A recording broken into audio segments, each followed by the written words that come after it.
Apocalipse 3, de 1 a 6.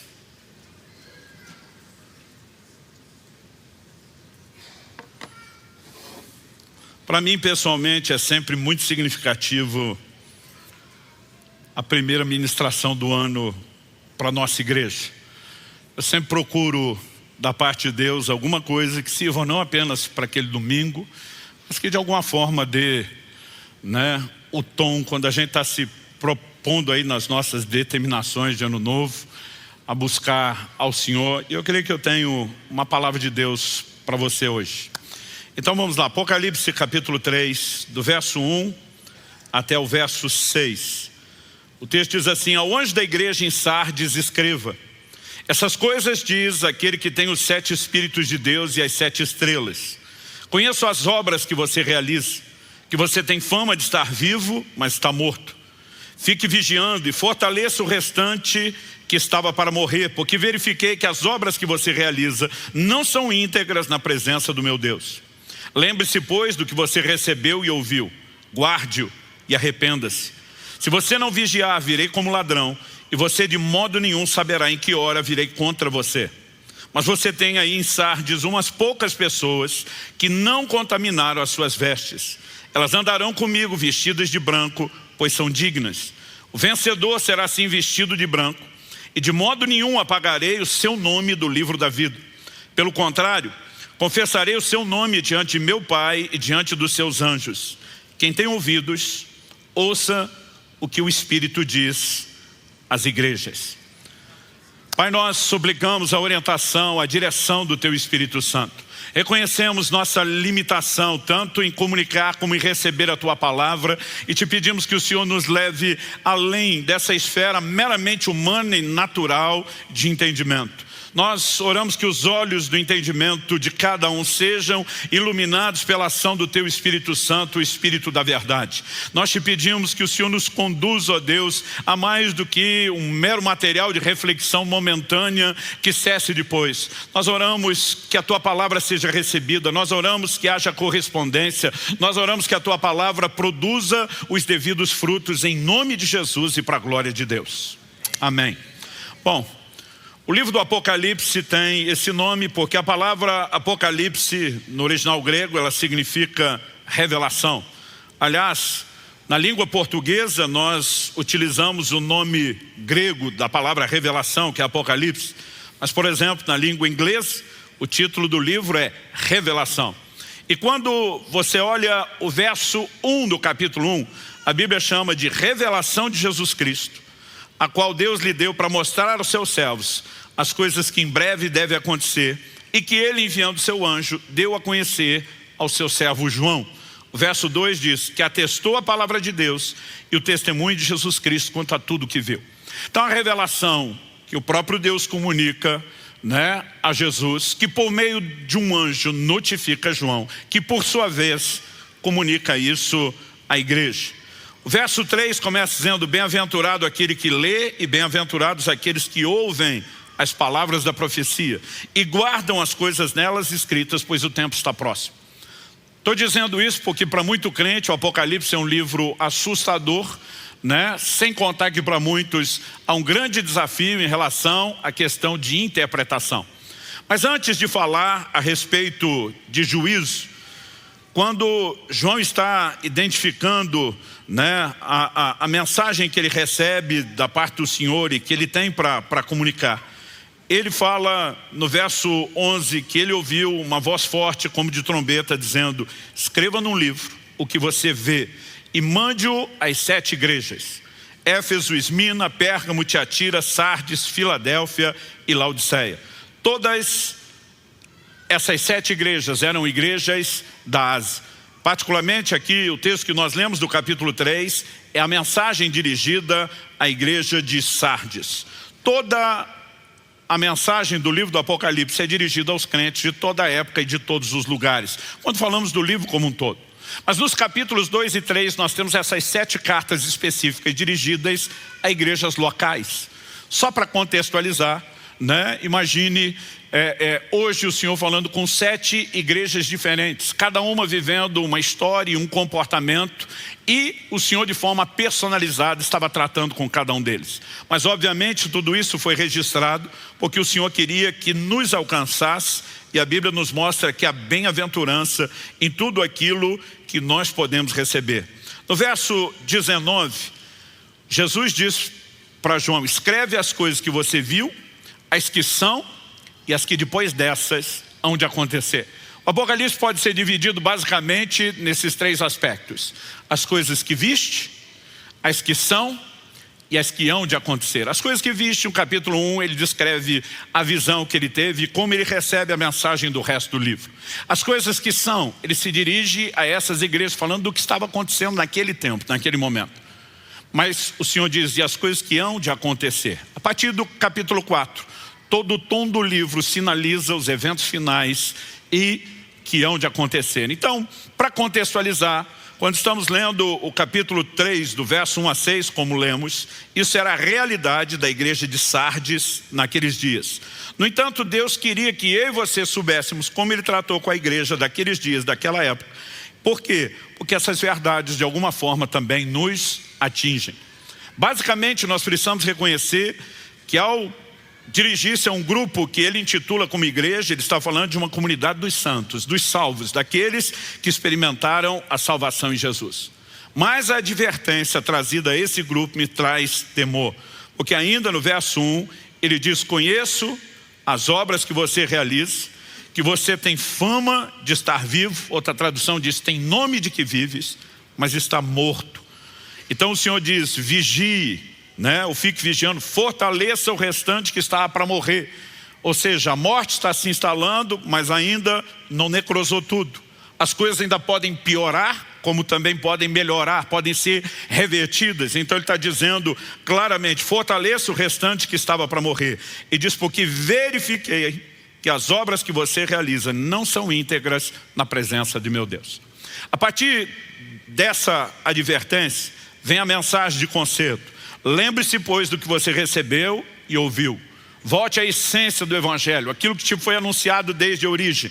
E ele então declara o seguinte: não apenas guarde aquilo, mas arrependa-se por conta de tudo aquilo que você ouviu e não está guardando. Junto com o chamado ao arrependimento, ele reforça a advertência: se você não vigiar, virei como ladrão, e você de modo nenhum saberá em que hora virei contra você. Me assusta a declaração do verso 4. Mas você tem aí em Sardes umas poucas pessoas que não contaminaram suas vestes. Deus está dizendo: não é todo mundo que está avacalhando a vida cristã. Ainda existe um remanescente. Ainda existe gente me levando a sério. Depois de falar que apenas a menor parte o estava levando a sério, o Senhor ao mesmo tempo promete: elas andarão comigo vestidas de branco, pois são dignas. Então vem uma mensagem que é dirigida a todas as 7 igrejas: o vencedor. Em outras traduções, ao que vencer. Eu e você precisamos entender e presumir a partir dessa declaração que não são todos os que se converteram que automaticamente terminarão bem.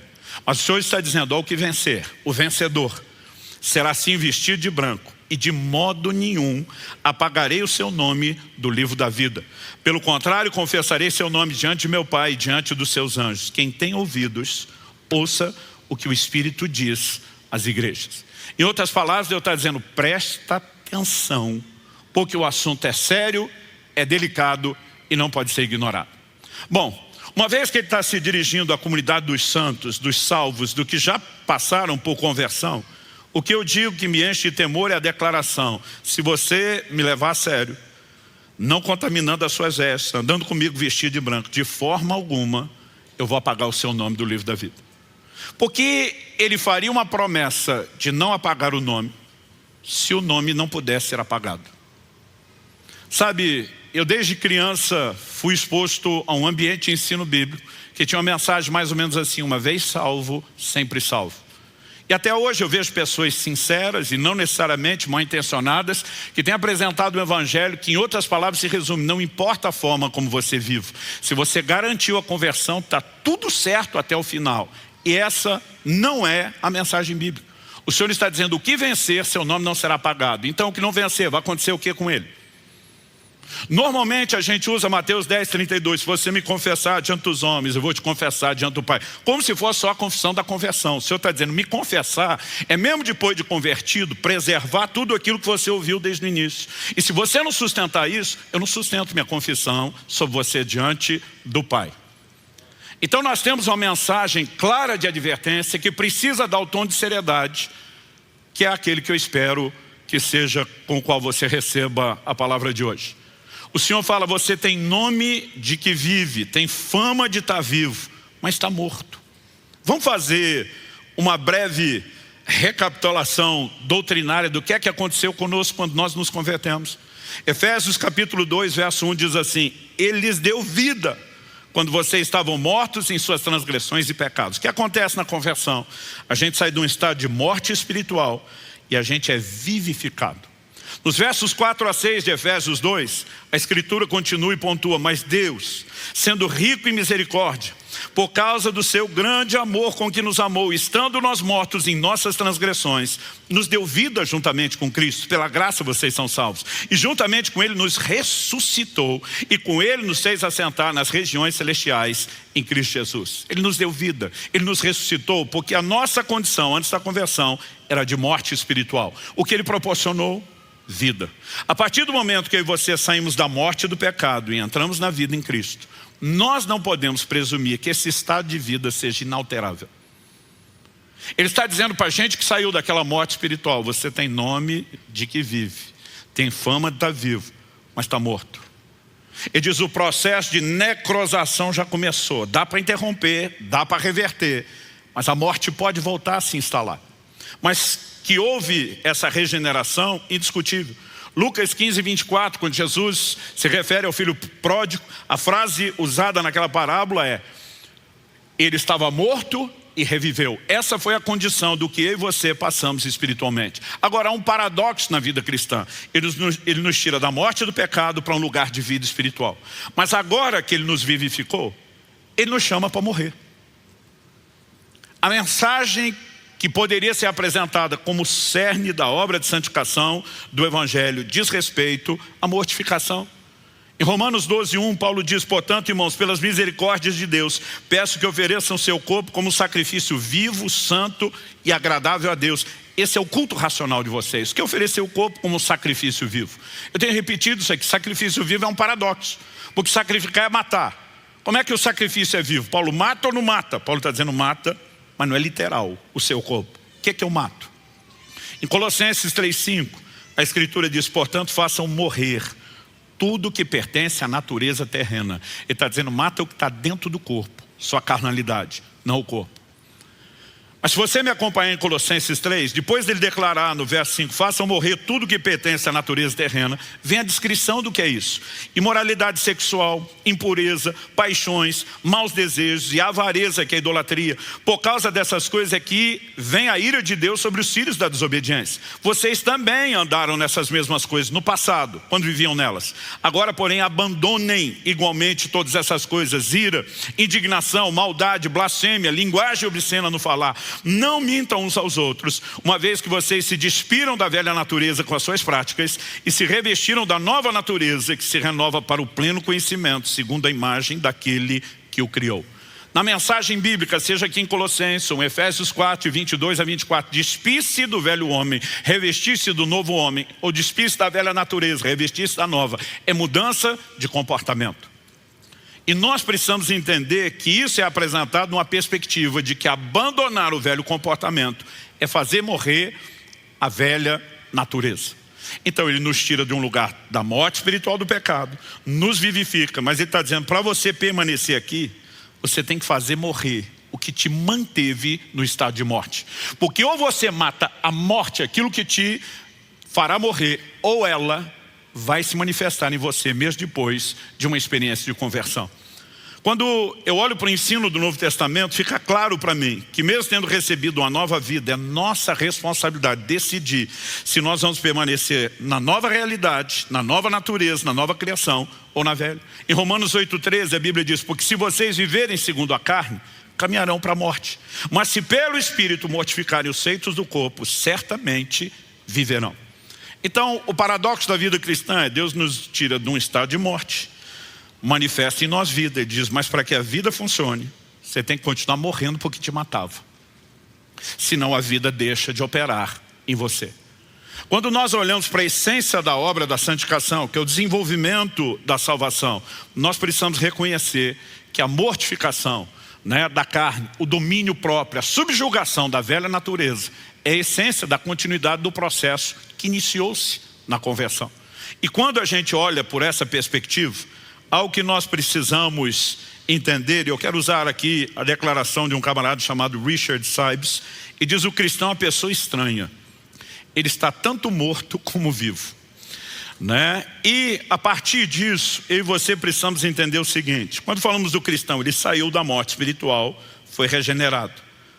Mas ele é chamado para morrer para aquilo que antes o matava. Agora, a Bíblia mostra que essa pessoa que foi vivificada, ela pode permitir que a morte se instale novamente. Dito isso, o tema da minha mensagem é uma pergunta: morto-vivo ou vivo-morto? O que é que você quer ser? Há um cristão que morre para si mesmo, mas ele experimenta a vida de Deus. Eu vou chamá-lo de morto-vivo. Mas a Bíblia fala de pessoas que vivem ou têm nome de que vivem, mas estão mortas. Esse eu vou chamar de vivo-morto. Eu quero não só falar um pouquinho do que a Bíblia diz sobre cada um, mas depois nós vamos tentar concluir isso de forma prática. Então, em primeiro lugar, eu quero que você se pergunte: o que é que nós temos que pregar? Qual a essência da nossa mensagem? Outro dia vi alguém falando: minha mensagem é de vida, não é de morte. Eu digo: impossível você pregar vida sem pregar morte. Em primeiro lugar, você tem que levar a pessoa a reconhecer o estado de morte, porque ela precisa da vida de Deus. Segundo, para que ela permaneça na vida de Deus, ela tem que viver morrendo para si. Porque se ela decidir viver para si, ela vai morrer para Deus novamente. Então não é um ou outro, são os dois. Agora, a questão é entender o processo. O que se busca primeiro e o que é que isso desata. Então eu gosto de dizer que eu prego morte para levar a vida. Enquanto eu vejo, infelizmente, alguns por aí pregando um tipo de vida que está levando muitos à morte. Vamos pontuar as coisas com clareza. Quando falamos do morto-vivo, aquele que escolhe morrer para viver, algumas verdades não podem ser ignoradas, dizem respeito à essência do evangelho apresentado por Jesus. No evangelho de Marcos, no capítulo 8, o Senhor Jesus, no verso 34, diz: então, convocando a multidão e juntamente seus discípulos, Jesus lhes disse: se alguém quer vir após mim, negue-se a si mesmo, tome a sua cruz e siga-me. Bom, negar-se a si mesmo não é uma frase difícil de entender. Mas o que significa tome a sua cruz e siga-me? Ao longo de toda a minha caminhada cristã, eu tenho visto os cristãos a todo tipo de interpretação para tomar a cruz. Para alguns, tomar a cruz é ter que lidar com algum problema. E já vi gente, ainda num tom de humor, me apresentando a sogra, dizendo: pastor, eis aqui minha cruz. Como se de alguma forma a gente pudesse falar que a cruz é algo circunstancial. Para que você entenda o que Jesus falou, você precisa da lente cultural daqueles dias. Jesus morreu numa cruz, porque a crucificação era uma das formas mais comuns de execução praticadas pelo Império Romano. Agora, antes de ser crucificado, a Bíblia diz que Jesus foi obrigado a carregar a sua cruz. Por conta de todo o sofrimento e tortura que lhe foi infligido, ele não conseguiu levar a cruz o caminho todo. E a Bíblia diz que obrigaram certo Simão Cirineu a carregá-lo. Mas por que é que os romanos impunham essa rota da vergonha, do camarada carregar a cruz antes da crucificação? Era uma maneira de admitir publicamente: minha vida está sentenciada, ela terminou, eu estou sendo condenado à morte. Normalmente eram os criminosos que faziam isso. Então carregar a cruz significava admitir publicamente a sentença de morte. Talvez essa mensagem, tome a sua cruz e siga-me, poderia ser entendida em alguns estados dos Estados Unidos, na América do Norte, como: tome a sua cadeira elétrica e siga-me. Tome a sua injeção letal e siga-me. No entanto, não era apenas carregar o meio através do qual se morreria, mas era admitir publicamente que se estava sentenciado à morte. Ou seja, eu e você saímos no estado de morte espiritual do pecado, vivificados por Cristo, com um chamado claro: morrer para nós mesmos. Não existe um evangelho que exclua a cruz de Cristo, que deve ser aplicado em nossas vidas. Eu tenho visto gente dizer, não, Jesus já morreu para que nós não morramos. Eu digo, não é bem desse jeito. Ele sofreu uma condenação que você não precisa sofrer. Mas segundo os Coríntios 5,14, fala com clareza, o amor de Cristo nos constrange, julgando nós isso. Se um morreu, logo todos morreram. E os que agora vivem, por causa da morte dele, não devem mais viver para si mesmos, mas para aquele que por eles morreu e ressuscitou. Então Jesus está dizendo, você tem que negar-se a si mesmo. Ou seja, não existe um evangelho onde você simplesmente vive para você da forma como você quer. Se não há autonegação, se não há cruz, não é o evangelho. Mas olha o que Jesus diz na sequência, é isso que me deixa um pouquinho mais preocupado quando nós não entendemos isso e queremos viver de forma contrária. E diz, pois quem quiser salvar a sua vida, perderá. E quem perder a vida por minha causa e por causa do evangelho, esse a salvará. Honestamente, eu levei tempo para entender esse versículo. Ele me parecia uma contradição. Porque a gente pensa em perder e salvar a vida sempre no sentido espiritual. Aí eu imaginava Jesus dizendo, espera aí, quem quer salvar a sua vida, vai buscar salvação, perde. E que quem quer perder, está esculhambando, esse salva. Eu dizia, tem alguma coisa errada. Mas Jesus não está falando de perder ou salvar no sentido espiritual. Ele acabou de falar sobre você negar-se a si mesmo, tomar a cruz, admitir morte. Aí ele está dizendo, quem quer salvar a sua vida, quem quer escapar da cruz, quem quer fugir de um evangelho que significa autonegação, morte para si mesmo, vai dar ruim, ele no final é que vai acabar perdendo. Mas aquele que se dispõe a perder e aceita a cruz, esse vai salvar, porque é aqui que a vida de Deus se manifesta. Quem está entendendo? Jesus fala a mesma coisa usando uma outra ilustração em João no capítulo 12, verso 24. É o princípio de que a vida brota da morte. Em João 12, 24, Jesus diz, em verdade eu lhes digo, se o grão de trigo caindo na terra não morrer, fica ele só. Mas se morrer, produz muito fruto. O que Jesus está falando aqui, Paulo explica em 1 Coríntios 15, 36, ele diz, o que você semeia não nasce primeiro, não morrer. É vida que nasce da morte. Mas depois de Jesus falar que se o grão de trigo não morrer, fica só, mas se morrer é que vem a manifestação da vida, ele diz no verso 25 de João 12, quem ama a sua vida, perde-a. Mas aquele que odeia ou aborrece sua vida nesse mundo, irá preservá-la para a vida eterna. Aqui Jesus está falando a mesma coisa do Evangelho de Marcos. Mas ele fala, a disposição de perder aqui, garante ganhar por toda a eternidade. Ou seja, ele está falando sobre a vida que nasce da morte. Ele diz, se tentar salvar e não quiser morrer, vai perder. Mas se dispuser a morrer, vai salvar, vai ganhar com isso. E esse foi o evangelho apresentado e proposto por Nosso Senhor. Essa foi a mensagem que os apóstolos nos pregaram. Em Gálatas, no capítulo 2, nos versos 19 e 20, nós vemos Paulo dizendo, porque eu, mediante a própria lei, morri para a lei, a fim de viver para Deus. Estou crucificado com Cristo. Logo já não sou eu quem vive, mas Cristo vive em mim.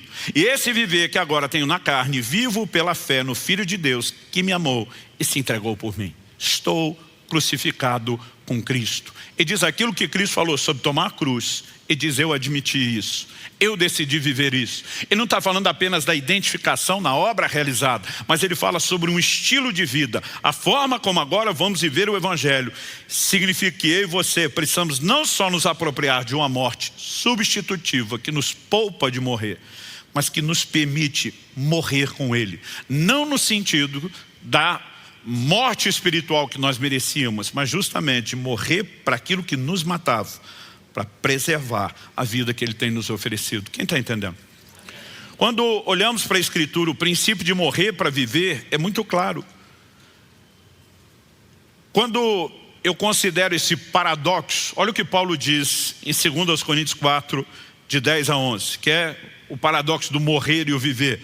Ele diz assim, levamos sempre no corpo o morrer de Jesus, para que também a vida dele se manifeste em nosso corpo. Ele não está falando de uma morte literal, mas ele está dizendo, nós precisamos trazer o morrer de Jesus para a vida dele se manifestar em nós. Aí ele continua, ele diz assim, porque nós que vivemos, somos sempre entregues à morte por causa de Jesus, para que também a vida de Jesus se manifeste em nossa carne mortal. Sempre entregue à morte, ele não está falando da morte física, porque essa não dá para ser entregue a ela sempre. Agora, se existe um morrer diário para a nossa carne, para nós mesmos, ele diz, nós estamos sempre entregues a isso. Com qual propósito? Para que a vida de Jesus se manifeste em nós. Não existe como eu e você possamos de fato viver a plenitude do que Deus tem para nós, com o pacote completo de vida, sem uma decisão de morrer para nós mesmos. E nós precisamos escolher ser o morto-vivo, aquele que morre para viver. Porque tem muita gente decidindo viver para si mesmo, sem perceber que dessa forma ele está escolhendo morrer, voltar para o lugar de onde saiu. Há uma figura que me chama muita atenção no Velho Testamento, é quando Gideão lidera aquela tropa dos 300 homens escolhidos com os quais Deus o direciona. Ele tem uma estratégia interessante. Todos eles iriam carregar uma espada e um vaso. Dentro do vaso havia uma lâmpada, havia uma tocha. É evidente que ela estava dentro do vaso e ela ficava escondida, e que na hora certa, quando os vasos fossem quebrados, elas iam aparecer de repente na escuridão. Muitos ficam discutindo a razão disso, né? Dizem que na verdade Gideão deu um blefe, porque normalmente eram líderes de tropas que tinham as suas tochas, e que ele vendeu a imagem que eram 300 tropas e não 300 pessoas. Mas a Bíblia fala de uma intervenção espiritual, não fala de algo que era mero golpe natural. Mas independente dessa visão a ser discutido, eu gosto de pensar nessa figura à lente do que Paulo nos ensina em 2 Coríntios. No mesmo capítulo 4, agora há pouco eu li os versos 10 e 11 para falar do morrer de Jesus no nosso corpo, se manifestando para que a vida dele apareça. No verso 7 de 2 Coríntios 4, um pouquinho antes, Paulo diz assim: temos porém esse tesouro em vasos de barro, para que se veja que a excelência do poder provém de Deus e não de nós. A Bíblia fala de nós como um vaso de barro. A excelência é o que está dentro, é a vida de Deus. E a única forma dessa vida se manifestar é quando nós quebramos o vaso. Há uma vida de quebrantamento, há uma vida de autonegação, há uma vida de morte para si mesmo, que ela não pode ser ignorada. O Evangelho nos proporciona bênçãos? Sim. Deus tem um pacote desde a criação que apresenta para o homem deleites que Ele quer que a gente usufrua? Sim, eu não estou tentando negar isso. Mas de alguma forma o evangelho moderno tem se tornado cada vez mais antropocêntrico, colocando o homem no centro de tudo. Ele tem vivido para proclamar uma mensagem de deleite. É quase como se a essência de viver aqui com Cristo é que a gente seja abençoado e tenha tudo para se divertir, menos o próprio Deus. Então eu não quero ir de forma alguma a extremos e dizer que Deus não quer te abençoar em questões naturais. Mas eu gostaria de dar um tom nesse início de ano, de que há algo muito mais sublime, de que há algo muito mais elevado para que se busque, do que só as bênçãos naturais e terrenas. Paulo disse, é só para essa vida que nós esperamos em Cristo. Nós somos de todos os homens os mais dignos de lástima. Há algo maior e mais sublime do que tudo aquilo que Ele pode fazer numa esfera natural. Então não estou negando que Ele pode te fazer prosperar financeiramente, que Ele pode interferir na sua casa, que Ele pode te dar saúde, nada disso. Mas gente, nós precisamos pensar no evangelho que proporciona mais do que isso. Quando Deus cria o homem lá no início, no Éden, o homem ainda não pecou, pressupõe-se, portanto, que ele está experimentando Deus na sua plenitude.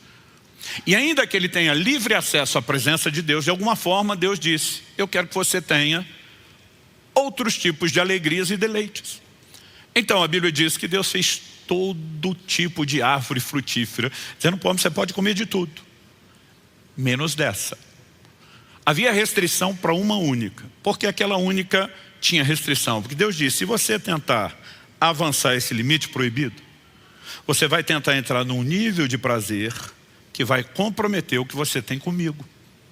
Então, eu permito que você tenha outros prazeres, desde que eles não concorram comigo. Deus não se limitou apenas à comida. A Bíblia diz que Deus olha para um homem sozinho e diz, quero que você tenha companhia, que você tenha alegrias no nível da sua alma e não só no plano espiritual. E a Bíblia diz que Deus decidiu fazer a mulher para o homem. Existe deleite nesse relacionamento, que não é só emocional, também é físico. E não existe absolutamente nada de errado quando usufruímos esses deleites. Seja comida, seja o relacionamento íntimo do casal. Mas Deus foi muito claro quando decidiu visitar o casal todo dia, dizendo, mas eu não quero que vocês deixem de desfrutar a minha presença. De alguma forma, nós estamos sendo expostos a um evangelho que exalta todos os outros deleites e cada vez menos diminui o deleite da presença de Deus, que só pode ser vivida quando decidimos negar algumas coisas que não são nem proibidas, que são até mesmo lícitas e permitidas, mas a gente toma uma decisão, não vou viver só disso, porque tem algo maior. Quem está entendendo? Bom, dito isso, eu quero falar daqueles que estão não no quadro do morto-vivo, mas estão vivendo como vivo-morto. Quando o Senhor diz, você tem nome de que vive, mas está morto, Ele está dizendo, dá para fazer pose, dá para ter um comportamento como se você fosse um crente sadio, sem na verdade ser. E quando Deus fala a respeito desse comportamento na vida desse povo da igreja de Sardes, algumas coisas que nós precisamos reconhecer. Verifiquei que as obras que você realiza não são íntegras na presença de meu Deus. E diz, lembra do que você recebeu, ouviu e guarde. Significa que eles não estavam guardando aquilo que tinham ouvido desde o início. Você começa a ver no próprio comportamento a denúncia do que significa aquela morte se instalando. E diz, se você não vigiar, eu venho contra você. E aí quando ele diz, principalmente no verso 5, de algumas poucas pessoas que não contaminaram as suas vestes, pressupõe-se que a maior parte das pessoas da igreja já estavam vivendo o evangelho comprometido. Já haviam se contaminado. Então nós precisamos entender que de alguma forma essas pessoas que têm nome de que vivem, mas estão mortas, são pessoas que começaram a comprometer os valores do evangelho e voltar às práticas pecaminosas que geram morte. Então, apesar de não ter comprometido completamente seu estado, já estavam no estado onde a necrose estava avançando, progredindo. Quando eu olho para o Novo Testamento, eu percebo algumas advertências. E honestamente eu acho que isso não tem sido enfatizado o tanto quanto deveria, né? Cada vez menos nós ouvimos mensagens sobre quebrantamento, sobre autonegação, sobre morrer para si mesmo. Quase que o tempo todo o encorajamento é apenas Deus quer que você seja feliz, como se felicidade se resumisse mera e exclusivamente a questões terrenas. Salmo 16:11 diz, na tua presença a plenitude de alegria, a tua destra delícias perpetuamente. Há algo na presença de Deus que bênção nenhuma, mesmo do próprio Deus, vai estar equiparada. Deus está dizendo, eu não tenho problema que você tenha isso, mas nunca perca aquilo que é mais elevado, nunca perca aquilo que é mais sublime, nunca perca aquilo que de fato te preenche e te realiza. Aí você olha para a história e você vê cristãos que não tinham nada, eram perseguidos e viviam profundamente realizados. Hoje em dia você vê crente que tem tudo e vive triste, deprimido, como se o evangelho não fosse bom o suficiente, quando ele não percebe que o foco daquilo que ele está buscando é que está distorcido. Então tem pessoas fazendo escolhas. Vamos para as advertências. Paulo, por 2 vezes, escrevendo a Timóteo, apresenta 2 advertências que merecem a nossa atenção. A primeira delas está na primeira epístola, a segunda que eu vou trazer está na segunda epístola. Na primeira epístola, 1 Timóteo 5, nos versos 5 e 6.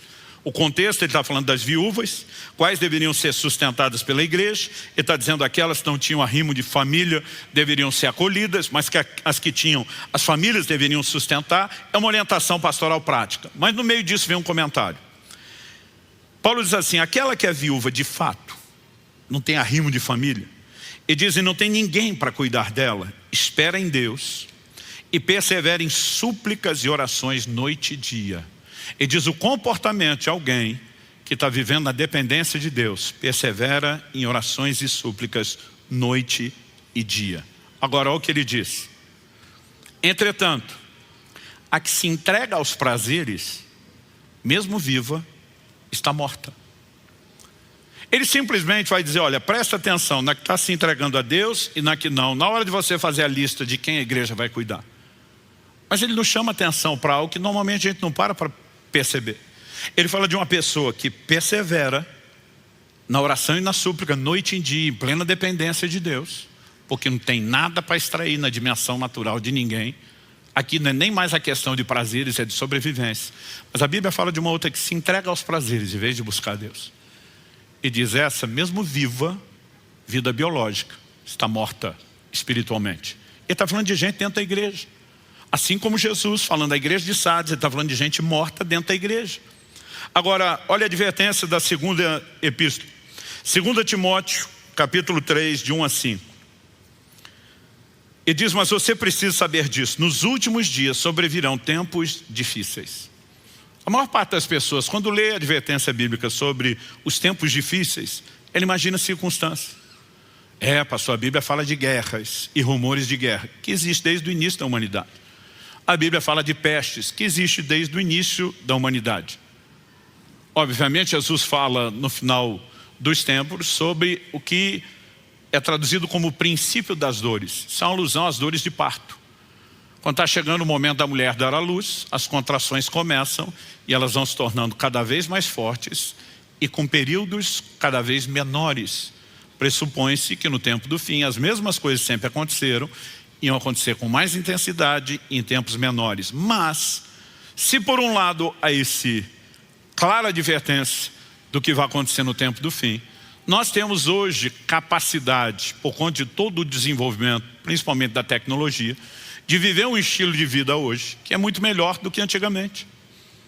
Gente, como é que Paulo viajava a pregar o Evangelho? Um nível de locomoção e transporte precário. Não era apenas a falta de conforto. Quando você pensa nos tempos que eles gastavam para se locomover pequenas distâncias. Eu às vezes viro à noite dentro de um avião com 1 ou 2 voos, eu cruzo, né, o país do norte para o sul e dá tempo de estar no outro evento. E outra, não é só velocidade. Você vem no ar-condicionado, numa boa poltrona, com conforto, né? No meu caso já desenvolvi a arte de dormir sentado, né? E você simplesmente tem hoje uma facilidade de vida que não se tinha antigamente. Wesley, há poucos séculos atrás, viajava no lombo de um cavalo para pregar o Evangelho. Nossa vida hoje é muito melhor quando você pensa em termos de estrutura do que antes. Alimentação. A Bíblia diz que Pedro estava com fome, a turma diz, vamos preparar o almoço. Pedro diz, vou orar. Por que vou orar? Porque o almoço não era que nem hoje, gente. Quando a turma diz, vamos preparar o almoço, vamos matar o animal, esfolar o animal, né? Esquartejar o animal, limpar o animal, temperar o animal, acender o fogo. O processo de tudo era lento. E a quantidade de alimento que eles tinham era limitada. Hoje a gente tem abundância, tem facilidade. O povo antigamente com qualquer gripe morria. Hoje a gente tem um desenvolvimento da tecnologia que a medicina não está oferecendo só solução para enfermidades. Nós estamos podendo prevenir com o estilo de vida saudável, com o entendimento que temos. Ou seja, os tempos difíceis não eram necessariamente as circunstâncias. Olha a ênfase que a Bíblia dá sobre os tempos difíceis. Nós lemos o verso 1, agora vamos continuar, verso 2. Pois, e agora vem a conclusão, os seres humanos serão egoístas, avarentos, orgulhosos, arrogantes, blasfemadores, desobedientes aos pais, ingratos, ímpios, sem afeição natural, implacáveis, caluniadores, sem domínio de si, cruéis, inimigos do bem, traidores, atrevidos, convencidos, preste atenção nessa, mais amigos dos prazeres do que amigos de Deus, tendo forma de piedade, mas negando o poder dela. Fique longe também desses. Para dizer a Timóteo, fique longe, ele está dizendo, ei, não estou falando do ímpio esculhambado no pecado, não. Ele está falando, essas características, todos esses péssimos adjetivos, vai se manifestar em gente dentro da igreja. O que ia ficar pior é o comportamento do ser humano, não necessariamente as circunstâncias. E tudo isso é sempre uma inclinação ao quê? A velha natureza, a carnalidade. E interessante que uma das características dadas aqui é, serão mais amigos dos prazeres do que amigos de Deus. Não significa que todo tipo de prazer seja errado, ilícito ou pecaminoso.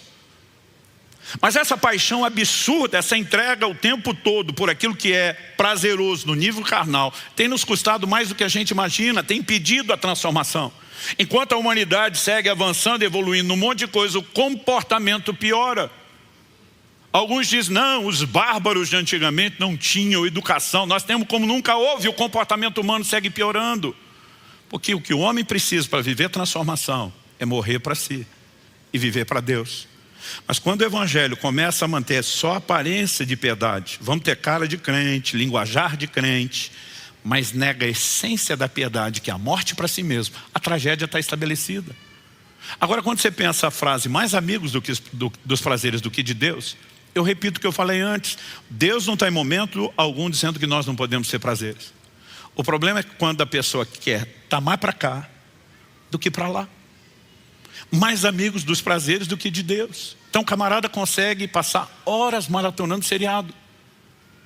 mas não é importante tirar horas de oração.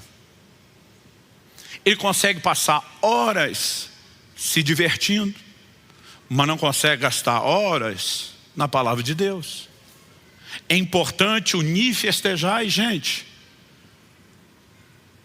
vai chegando o fim do ano, a gente tem desculpa a comer, comer, comer e comer cada vez mais. Mas a arte bíblica do jejum vem se tornando cada vez mais ignorada e esquecida. Porque nós estamos hoje obcecados por todo tipo de prazer, mas muito pouco obcecados por Deus. E sem o entendimento de que para entrar nesse lugar mais profundo, a necessidade de que você morra não só para aquilo que te mantinha totalmente morto no pecado, mas até para prazeres lícitos. Por exemplo, o apóstolo Paulo escreve em 1 Coríntios 7, ele começa nos primeiros versículos dizendo que o casal cristão deve manter uma vida de intimidade física regular, frequente. Eu sempre brinco que ele está dizendo que tem que ter avivamento nessa área também. Mas quando chega o verso 5, ele diz assim, não vos priveis um ao outro. Não se neguem em relação à intimidade. Ele diz, a não ser. Aí vem a única exceção. Ele diz, por mútuo consentimento, por um pequeno período de tempo, para vos dedicardes à oração. Ele não está dizendo que para o casal cristão orar não pode ter intimidade. Mas quando ele fala de dedicar, ele está falando, se você quer mergulhar no lugar profundo da oração, às vezes você precisa dar uma pausa nos outros deleites, porque eles te desligam. Em agosto do ano passado, eu estava num desses períodos de jejuns prolongados que eu tenho decidido a manter frequente na minha vida. E um homem de Deus, eu diria que é um dos gigantes espirituais da nossa nação. A gente estava num evento junto, e como eram alguns dias juntos, eu não conseguia esconder dele, estava jejuando. Quando nos mandaram buscar no aeroporto, ele nos chamou para o almoço, falei, olha, eu posso sentar, mas não estou comendo hoje. Não, então deixa quieto, vai para o hotel. À noite nós comemos. Eu falei, olha, à noite eu também não vou estar comendo. Ele falou, então depois a gente combina. Aí estávamos no evento à noite, ele falou, amanhã vamos tomar o café da manhã juntos. Eu falei, olha, eu sento com vocês, mas eu ainda não estou comendo. Ele olhou para mim e falou, você vai comer quando? Eu falei, olha, na verdade nós não vamos comer. Eu posso sentar, posso conversar com vocês. Ele falou, então pelo jeito você está num jejum prolongado. Eu falei, estou. Ele falou, não quero ser invasivo. Quantos dias você já está? Eu falei, bastante. Ele falou, quanto tempo vai? Eu falei, vai longe. Ele falou, Subirá, eu preciso te fazer uma pergunta. Ele falou, não quero ser invasivo. Ele falou, tenta me dizer, porque ele falou, você talvez seja, e ele é bem relacionado, ele falou, você talvez seja uma das pessoas que eu conheço que mais jejua. O que é que tem te atraído tanto a esse lugar? Eu falei, pastor, se o senhor me perguntasse isso aos 18 anos de idade, minha resposta seria, eu quero poder, eu quero sobrenatural, eu quero ativar os milagres. Hoje, a minha resposta é outra. Eu falei, para explicá-la, eu vou te dar uma volta. Eu falei, algo interessante que acontece no jejum é a forma como o seu paladar vai ficando acurado pela própria limpeza, desintoxicação que o organismo passa. Então, por exemplo, quando você volta do jejum, ou mesmo se você provar alguma coisa no jejum, né? Café, por exemplo. Café sem açúcar, ele vai ficando doce. E a sensação que eu tenho é que mesmo o expresso sem nada de açúcar, ele é doce a ponto de ficar enjoativo. Aí eu falei para ele, isso é algo comum quando o seu corpo está passando por toda essa limpeza e desintoxicação, né? Então você volta em um jejum, as frutas são exageradamente doces. Mas de repente você olha um camarada jogando leite condensado na salada de fruta e dá vontade de voar no pescoço dele e gritar, ei, isso já é doce. Só que ele não sente mais o doce daquilo. Porque o consumo regular dele de açúcar deixou ele tão intoxicado e comprometido que ele não percebe. Então ele precisa de uma outra coisa, porque o que está lá não está mais sendo percebido. Eu falei, esse é o exemplo do natural. Espiritualmente, a sensação que eu tenho, que quanto mais a gente jejua, a gente se desintoxica dessas porcarias. E a gente começa a perceber a doçura, os deleites espirituais de uma forma como normalmente nós não percebemos. Falei, hoje, a percepção da presença de Deus, o entendimento da palavra, a sensibilidade ao mover do Espírito, as direções que Ele traz quando a alma está silenciada, quando a carne está morta, é uma coisa impressionante.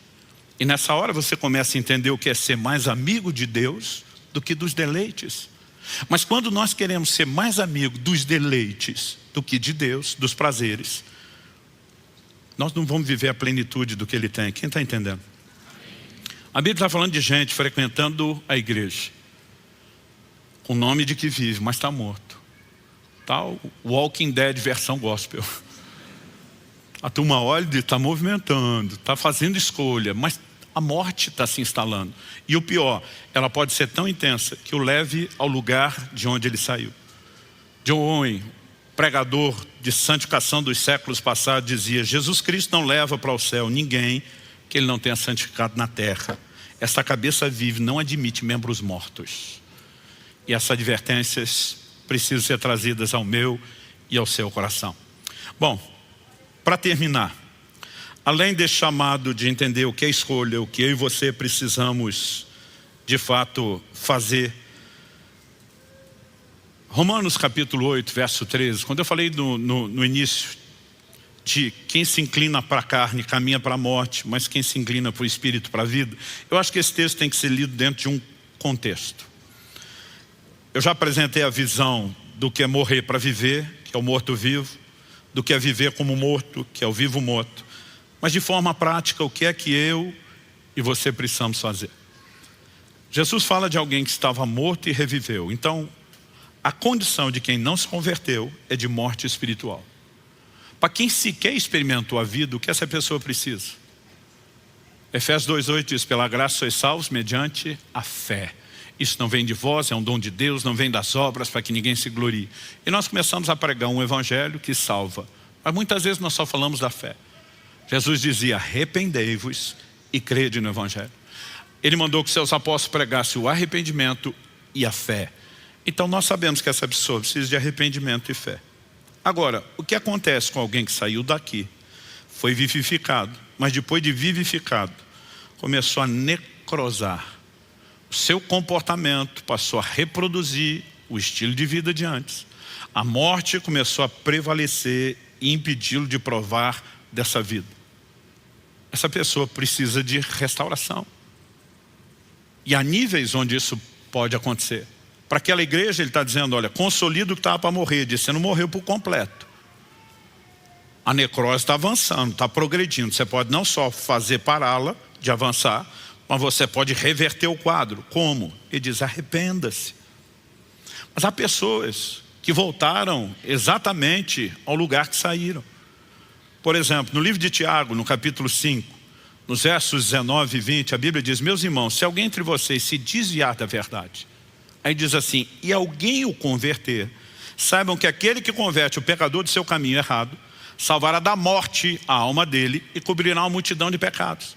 Então a Bíblia diz: alguém desviou da verdade, saiu da morte espiritual, veio para a vida. Mas em algum momento ele deixou de andar na verdade, que propõe autonegação. E ele se desviou, ele voltou para a morte. Ele ainda pode ser salvo, como foi salvo na primeira vez. A Bíblia diz: se alguém o converter, então esse desviado precisa de uma conversão igual a que aconteceu na primeira vez. Nós precisamos entender que é a única forma dele escapar da morte. Agora, não importa o quadro da pessoa, se é alguém que nunca converteu e precisa de conversão, se é alguém que converteu e precisa só de uma restauração, ou se é alguém que precisa de uma reconciliação, aquele nível de reconversão. Todo posicionamento que possa trazer vida, ele começa com arrependimento. A palavra arrependimento, no original grego, metanoia, ela significa mudança de mente, de atitude, de pensamento. Por exemplo, a gente citou o filho pródigo, que Jesus disse estava morto e reviveu. Está em Lucas 15, 24. Mas no verso 17, a Bíblia diz que o processo inicia quando? A Bíblia diz que ele caiu em si. Para dizer que ele caiu em si, significa que toda a bobagem que ele fez antes, ele estava fora de si.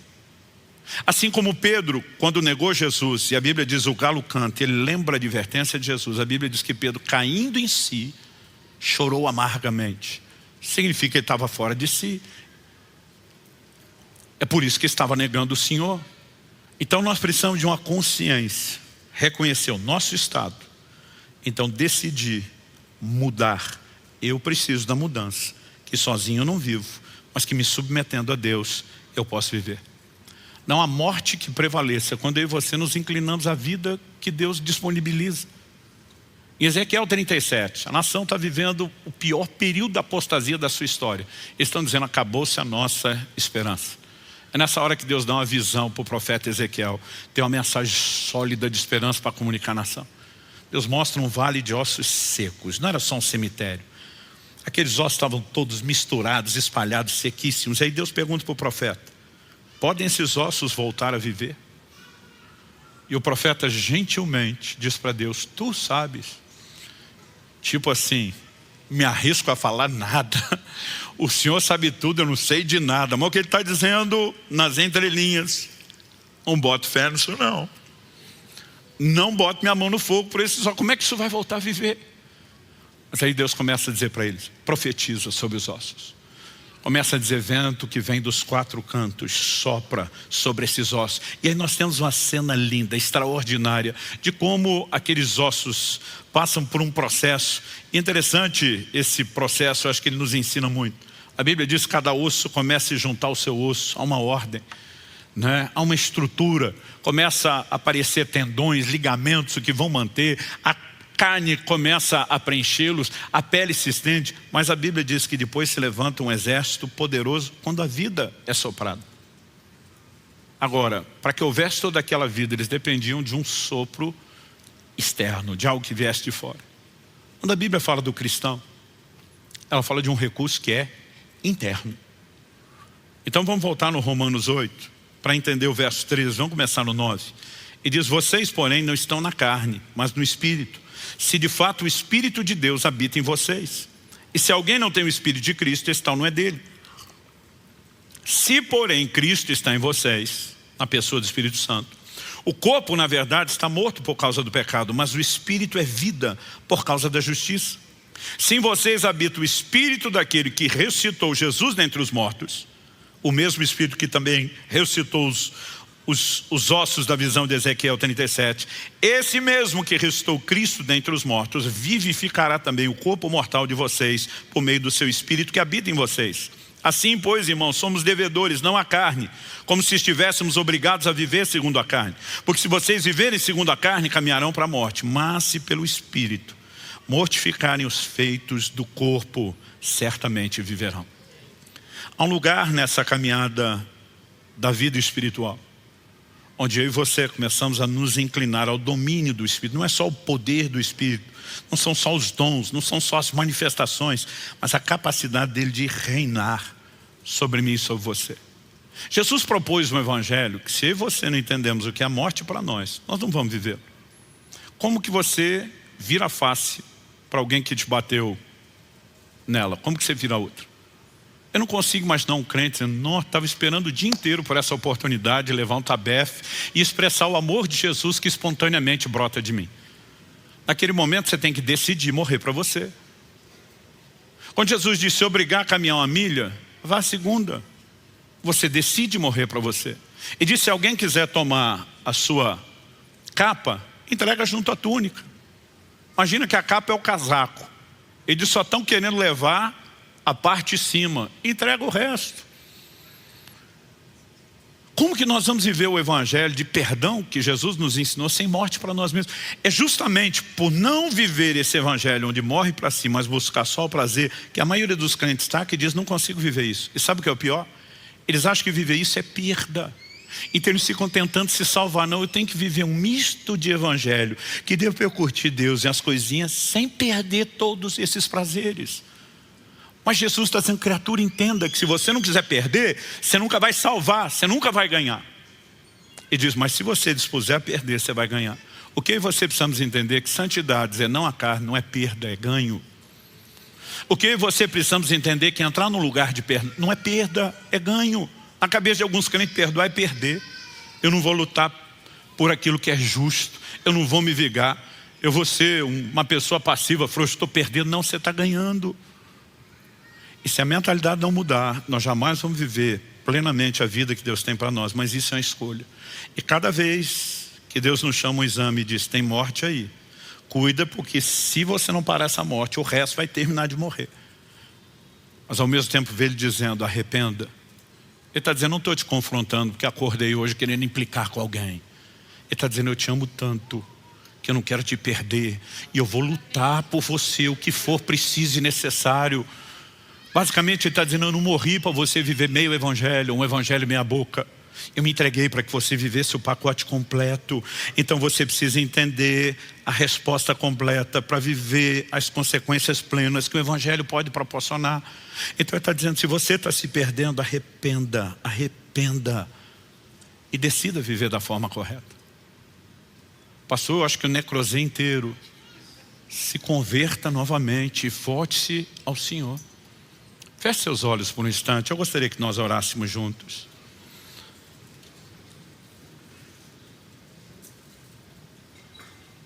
Thomas Manton diz, cristãos mortificados são a glória de Cristo. A mensagem da mortificação precisa ser resgatada. Mas eu e você precisamos entender que se busca dia a dia a um lugar de rendição, de entrega, da prática das disciplinas espirituais, onde a gente começa a sabotar a própria carne e dizer, você não vai ter tudo o que quer.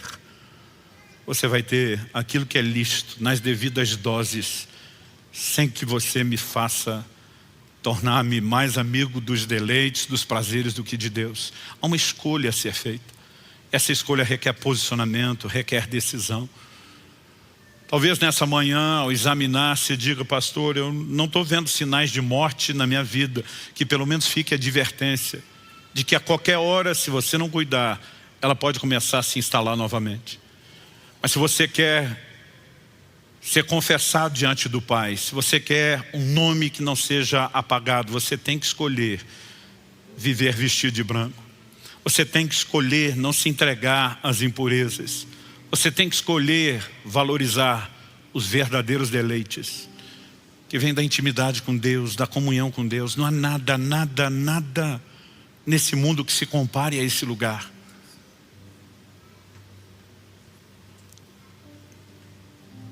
Olhe para dentro de si mesmo. Se você ainda não tomou a decisão de converter-se, entregar a Cristo, hoje é um excelente dia para você tomar a decisão mais importante da sua vida. Se você tem se afastado dele, se desviado e precisa reconectar, começar de novo, hoje é um excelente dia para que você tome essa decisão. Mas eu não quero parecer que Deus está oferecendo ajuda somente a esses que não se converteram ou precisam recomeçar. Muitos de nós precisamos avaliar se não há morte sendo instalada em alguns níveis. E precisamos entender que nós podemos fortalecer o que estava para morrer. Nós podemos impedir que o processo avance. Nós podemos mudar isso. E a minha oração é que nesse momento emocional de resoluções do início de ano, você possa decidir talvez viver como nunca antes, mortificação, autonegação, mas entender aonde isso te leva, uma dimensão de prazeres em Deus extraordinários. Não apenas escapar da condenação do inferno, que é o lucro que Deus nos deu.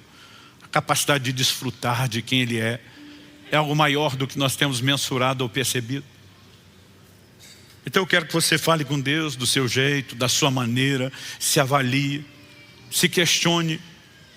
Sabe que há áreas da minha vida onde os prazeres, mesmo os lícitos e não só os ilícitos, estão sendo supervalorizados e ainda assim estão me roubando de algo. Algo do qual eu preciso me arrepender hoje. Pecados com os quais vem me tornando complacente, tolerante, passivo. Enquanto você se avalia e conversa com Deus, eu quero orar por você. Meu Deus, sua palavra foi anunciada, comunicada, mas nós precisamos de mais do que informação. Nós precisamos do auxílio do Senhor, nós precisamos da direção e da condução do Teu Espírito Santo. E nós clamamos isso nessa hora, não só para os que estão nessa reunião presencial, na vida de cada um daqueles que nos acompanham pela internet, seja essa transmissão ao vivo, até mesmo uma palavra gravada sendo assistida depois. Eu oro que o poder do Senhor os toque nesse momento. Eu oro que a Tua palavra fale e cale nos nossos corações. Eu oro por aquela aplicação personalizada que só o Senhor pode produzir. Eu oro pelo Teu toque, eu oro por uma liberação dos céus. Eu oro por despertamento. Nós não clamamos apenas por hoje, aqui e agora. Nós não clamamos apenas pelos efeitos ao longo da semana, enquanto refletimos na mensagem que ouvimos. Pai, nós oramos por um ano de dedicação singular, diferenciada ao Senhor. Nós oramos por um ano de rompimento e crescimento espiritual. Nós oramos por um tempo onde muito mais do que as bênçãos naturais, possamos viver a plenitude da comunhão, da intimidade e do relacionamento com o Senhor. E nós clamamos por isso em nome de Jesus. Estende a tua mão, sopra teu fôlego de vida e ajuda-nos, Senhor, a usar os recursos da ação do teu Espírito dentro de cada um de nós. Nós clamamos em nome de Jesus e para a glória do teu nome mesmo. Em nome de Jesus.